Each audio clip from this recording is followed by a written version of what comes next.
होतं सर. आम्ही नागी जेव्हा माझा नवरा कमी तेव्हा आम्ही खाऊ काय करायचं आम्ही पूर्ण ठीक आहे आता सांगतो.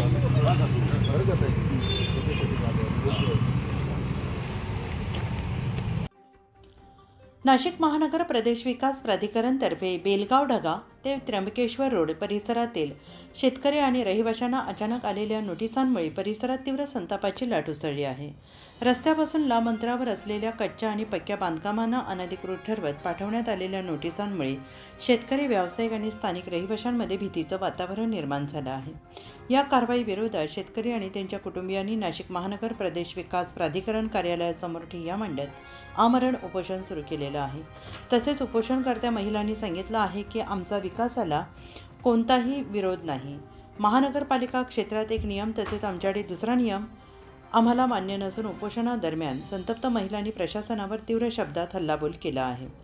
आमची मुलंबाळं रस्त्यावर आणून हा कोणता विकास करणं चालू आहे असा सवाल करत या नोटिसा ताबडतोब मागे घेण्याची मागणी केली आहे. त्यांनी जर इशारा दिला की जर नोटिसा रद्द करण्यात आल्या नाही तर आत्महत्येशिवाय दुसरा पर्याय उरणार नाही. या आंदोलनाची दखल घेत माजी खासदार हेमंत अप्पा गोडसे यांनी उपोषणकर्त्यांची भेट घेतली. भेटीदरम्यान एका संतप्त महिलेला अश्रू अनावर झालेले असून अप्पा आम्ही राहायचं कुठे असा भावनिक प्रश्न त्यांनी विचारला आहे. त्यानंतर माजी खासदार गोडसे यांनी MMRDAचे महानगर आयुक्त जलज शर्मा यांची भेट घेऊन या प्रकरणावर सकारात्मक चर्चा केली. त्यांनी शेतकऱ्यांच्या मागण्या तातडीनं विचारात घेण्याची विनंती केली असून शासन स्तरावर या संदर्भात पाठपुरावा करण्याचे आश्वासन दिलेलं आहे. या घटनेमुळे त्र्यंबकेश्वर रोड परिसरात संतापाचे आणि असंतोषाचे वातावरण पसरलेले असून प्रशासनाने या प्रकरणी तातडीनं निर्णय घ्यावा अशी मागणी स्थानिक नागरिकांकडून होते आहे. आज आपण त्र्यंबकेश्वर रोड संदर्भामध्ये महानगर आयुक्तांशी चर्चा केली. काय नेमकी चर्चा झाली? नाशिक त्र्यंबक रोडवरील अनधिकृत जे खाजगी स्वतःच्या मालकीच्या जागेमध्ये बांधलेली घरं आहेत, काही दुकानं आहेत, त्याच्यावर उदरनिर्वाह काही आपल्या शेतकऱ्यांचा त्या ठिकाणी चालतो. आणि उद्या जी NMRDA जी काही कारवाई या ठिकाणी करणार आहे त्या संदर्भामध्ये आम्ही हेच सांगायला त्या ठिकाणी गेलो. काल देखील आपल्या राज्याचे उपमुख्यमंत्री शिंदे साहेबांची त्या ठिकाणी भेट झाली. त्यांनी देखील दूरध्वनीद्वारे त्यांना त्या विषयाचे गांभीर्याने लक्ष घालून सहानुभूतीपूर्वक त्याचा विचार करावा असे निर्देश दिलेले आहेत.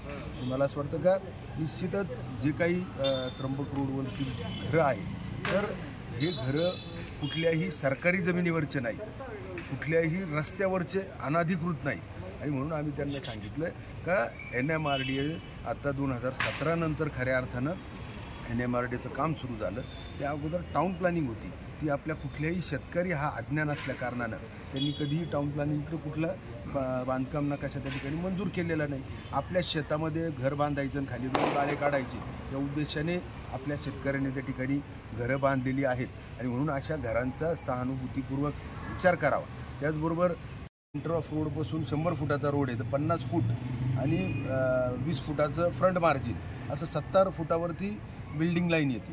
आणि आपली महापालिकेची हद्द संपली म्हणजे खर मूळ रहदारीचा रोड सुटला का त्यानंतर उलटा नियम आहे का ती हद्द सुटली का सेंटर ऑफ रोडपासून 50 मीटर म्हणजे 150 फुटावरती बांधकाम करावं. आणि म्हणून मला असं वाटतं का हे कुठंतरी धोरण शासनाचं चुकीचं आहे. याच्यामध्ये दुरुस्ती करून महापालिकेला जसे नियम लागू आहे तसे नियम पुढच्या देखील महापालिका नगरपालिकेच्या अंतर्गत येणाऱ्या रस्त्यामध्ये लावावेत ही देखील मागणी आम्ही त्या ठिकाणी करणार आहोत.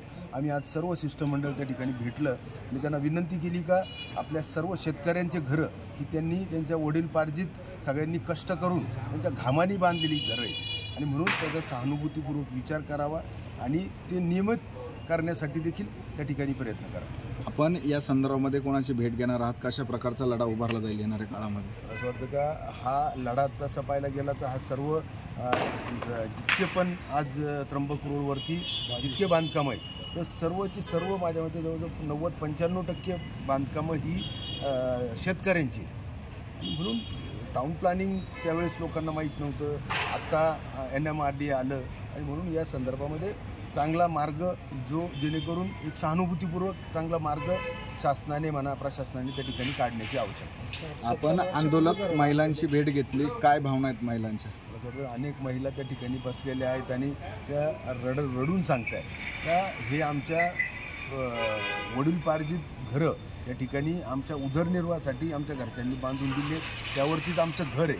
आणि आज जर ते काहीच नसलं तर उद्या आम्ही रस्त्यावरती या ठिकाणी येऊ, अशा प्रकारचे भावना या सर्व महिलांच्या ठिकाणी होत्या. आणि म्हणून त्याचा विचार, गोरगरिबांचा विचार, कष्टकऱ्यांचा विचार या ठिकाणी प्रशासनाने करावा. आता उद्या यांचं कारवाई होणार आहे, त्याच्यावर काय म्हणून आम्ही त्यात सांगायला त्या ठिकाणी गेलो होतो की हे सर्व जी काही बांधकामं आहेत ही काही सरकारी जमिनीवरती नाही, हे काही रस्त्याला कुठं अडथळा आणत नाही, हे सगळ्या खाजगी मालकीच्या शेतकऱ्यांच्या खाजगी शेतीमध्ये बांधलेली घरं आहेत.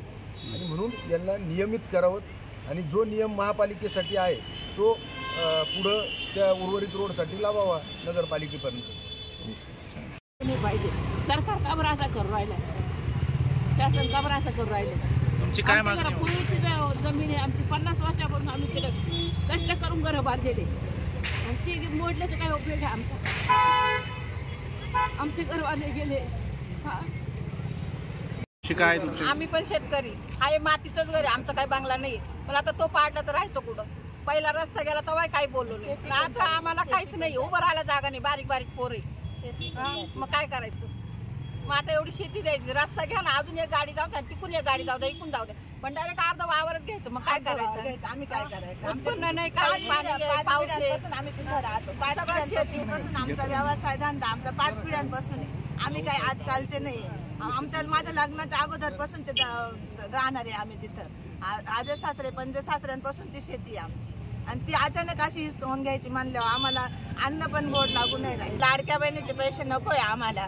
आमचे लेकरं बाळत जर रस्त्यावर येऊ राहिले तर लाडक्या बहिणीचे पैसे घेऊन काय करायचं? 1500 रुपयामध्ये. आमच्या मुलांना नोकऱ्या नाही, आमच्या मुलांचे छोटे छोटे जोडधंदे व्यवसाय, ते व्यवसायच बंद करून राहिले तर आम्ही काय करायचं? कुठं जायचं? हे बघा, हे आमच्या मालकीच्या जागेतलं व्यवसाय, आमच्या मुलांचे छोटे छोटे व्यवसाय. मी खोटी नोटीस पाठवली आम्हाला, अतिक्रमण केलंय असं. आम्ही रोडसाठी 15 मीटर जागा, 15 काय लागते रोडला तेवढी जागा द्यायला तयार आहे. पण आमच्या मुलांचे छोटे छोटे व्यवसाय, आम्ही शेती करून जोडधंदे करताय मुलं छोटे छोटे जागेत, ते पण काढा म्हणतात. कशासाठी काढायचं? आमच्या वडिलोपार्जित जमीन आहे, आम्ही अतिक्रमण केलेलं नाही, आम्ही रोडला पण काही हरकत आणलेली नाही. मग आमच्या मुलांनी कुठं धंदे करायचे? काय शासनाकडे काय मागणी? आमची शासनाकडे एवढीच मागणी का आम्ही रस्ता द्यायला तयार आहे, पण आमच्या मुलांचे धंदे काढू नका, जे व्यवसाय आहे ते काढू नका. आमचे शेतीमध्ये तर आम्ही पूर्ण उयत झालेले, शेती पूर्ण पाण्याने गेली आणि आता आमच्या मुलांना जगण्याचं साधन नाही. जोडधंदा म्हणून आम्ही छोटे छोटे व्यवसाय उभे केलेले, ते जगण्याचं साधनच बंद करून टाकू राहिले. काय काय प्रॉब्लेम आहे? काय हे आमची दिवाळीचा सण आला, दिवाळी काळी केली, आमचे लहान लहान पोर आहे. माझं तर 1 वर्षाचा मुलगा आहे बारीक, यांनी डायरेक्ट सांगितलं का उड्यावरती राहा म्हणे. कसं राहायचं आम्ही उड्यावरती? राहायचं कुठं बारीक बारीक पोरं घेऊन?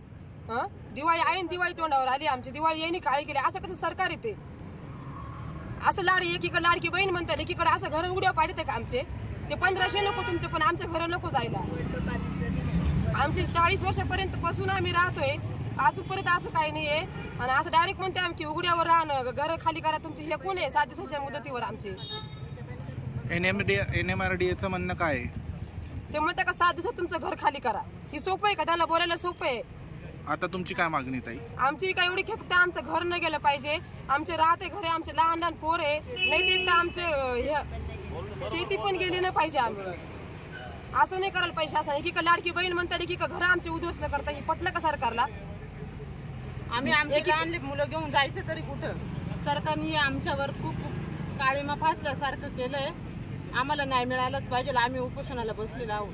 किती दिवस उपोषण करणार तुम्ही? जोपर्यंत आमच्या घरी येते तोपर्यंत न्याय भेटणार, तोपर्यंत आम्ही उपोषणाला बसणार.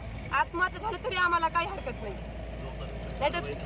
जोपर्यंत कारवाई थांबत नाही तोपर्यंत आम्ही इथून हलणार नाही. याच्या पहिले पण भरपूर कुंभमेळा आलेले आहे ना. याच्या पहिले तर कधी एवढा मोठा रस्ता झाला नाही ना. आता साधू संत काय लोटांना घालून त्र्यंबकेश्वर जाणार आहे का? जिवंत माणसं रस्त्यावर राहतील आणि देवाला भेटायला काय ते साधू संत रस्त्याला जाणार आहे का? कळायला पाहिजे ना सरकारला पण. आमची वडला पारदीची, आमचे सासू सासऱ्यांच्या आमच्या पिढ्या किती गेल्या. आमची वरती पारदीची जागा आहे, त्याच्यामध्ये आमचा बंगला तोडायचा म्हणते. आम्ही का रस्त्यावर यायचं? आमच्या बाळाने काय करायचं?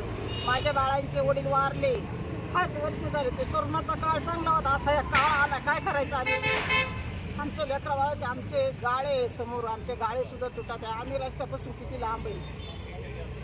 एवढंची घरदार मोडले नाही पाहिजे एवढी आमची मागणी आहे. दुसरी बाकी काही नाही. काय सांगाल भाऊशी तुम्ही? आमची ते मागणी आहे ना बाबा. त्या घरदारा गेल्या आमचे लेकरं काय काय तुमचं काय प्रॉब्लेम? आमचं घर तोडून राहिले. आमचं घर तोडून राहिले. माझा मुलगा अपंग आहे. माझा पती बी अपंग होते. आता मी एवढं वय झालं, मी जाऊ कुठं? मुलाला देऊ कुठं? काय मला काही बोलता येत नाही. मी एवढं लहानचे मोठे केले पोरं. आता पोरांना मुलगा अपंग आहे. आता काय करणार? काय झालंय मावशी? काय काय प्रॉब्लेम? आमचं घर चाललं. आम्हाला राहायला जागा नाही. आम्हाला आता आत्महत्या केल्याशिवाय पर्याय नाही. काय मागणी तुमची? काय मागणी? आमचं घर जाऊ राहिलं, घर गेलं नाही पाहिजे. आमचं घर राहिलं पाहिजे. आम्हाला जागा नाही. लाडक्या भावानी पैसे दिले आम्हाला, त्याचं काही हे केलं नाही. लाडक्या भावाने आम्हाला रस्त्यावर आणलं. आता आम्ही करायचं काय? आता लाडक्या भावाच्या घरी जायचं का? मी त्र्यंबक रस्त्याला राहते. माझं नाव ललिता सुरेश शिंदे. आम्ही न्हावी आहे. आमचं न्हाव्याचं दुकान आहे. आमचं घर आम्ही 30 वर्षापासून राहतो. आमचं मालकीचं घर आहे. घरकुल दिलेलं आहे मला सरकारने. आता ते घरकुलच पाडायला निघाले तेव्हा आम्ही काय करायचं? कसं राहायचं? कुठं जायचं? काय खायचं? आत्महत्या केल्याशिवाय पर्याय नाही. आता सरकारने आमच्याकडे लक्ष दिलं पाहिजे. आणि उपोषणाला बसणारे आता आम्ही काही इथून हलणार नाही. काय मागणी आहे मावशी तुमची? आमचं घर गेलं नाही पाहिजे. आमचं घर तोडलं नाही पाहिजे. आम्ही रस्त्याला जागा देतोय ना, 50 फूट जागा देतोय ना आम्ही रस्त्याला. आमचं घर पाठीमागं आहे. 50 फूटच्या मागं आहे आमचं घर. आमचं घर पाडलं नाही पाहिजे. सरकार फक्त हीच मागणी. लाडक्या जे कामं चालू केले त्यामध्ये आज आमचे घरं बसलेले आणि पूरग्रस्तांना ज्यांचे घरं गेले त्यांना सरकार मदत करते. आज आमचे घरं असताना आम्हाला आज बेघर करू राहिलं. का बरं असं करतंय सरकार? आम्ही आज आमची पूर्वपरिचित आमच्या जमिनी आहे, घरं बांधलेले. आज आम्हाला ऐन दिवाळीच्या वेळेस घरातून बाहेर काढू राहिले. 7 दिवसात आम्हाला मुदत दिली. 7 दिवसात कोणाचं घर उभं राहतं? झोपडं तरी उभं राहतं का? तर घर कुठून उभं करणार आहे? आज पाऊस सांगितलेला आहे. आम्ही आमचे वस्तू काढून सामान काढून आमची लहान लहान मुलं ठेवायचे कुठं? आणि पावसात राहायचं कुठं? आज आम्हाला जर 7 दिवसात तुम्ही घर खाली करायला लावून राहिले तर काय करणार आहे? ज्यांचे बेघर झाले त्यांना मदत, आणि आमचे घर असताना आम्हाला बेघर करू राहिले. आम्हाला लाडक्या बहिणीचे पैसे सुद्धा उपयोग नाही ना, ते सुद्धा आम्हाला नकोय. तुम्ही किती दिवस उपोषण करणार? आम्ही जोपर्यंत आमच्या मागण्या मान्य होती नाही तोपर्यंत आम्ही उपोषणाला राहणार. तुमची काय मागणी? आमचे घर आमचे व्यवसाय गेले नाही पाहिजे. आम्ही रस्त्याला विरोध करणार नाही, पण आमचे घर आमचे व्यवसाय तुटले नाही पाहिजे. उत्तर महाराष्ट्र न्यूज नेटवर्कसाठी ब्युरो रिपोर्ट नाशिक.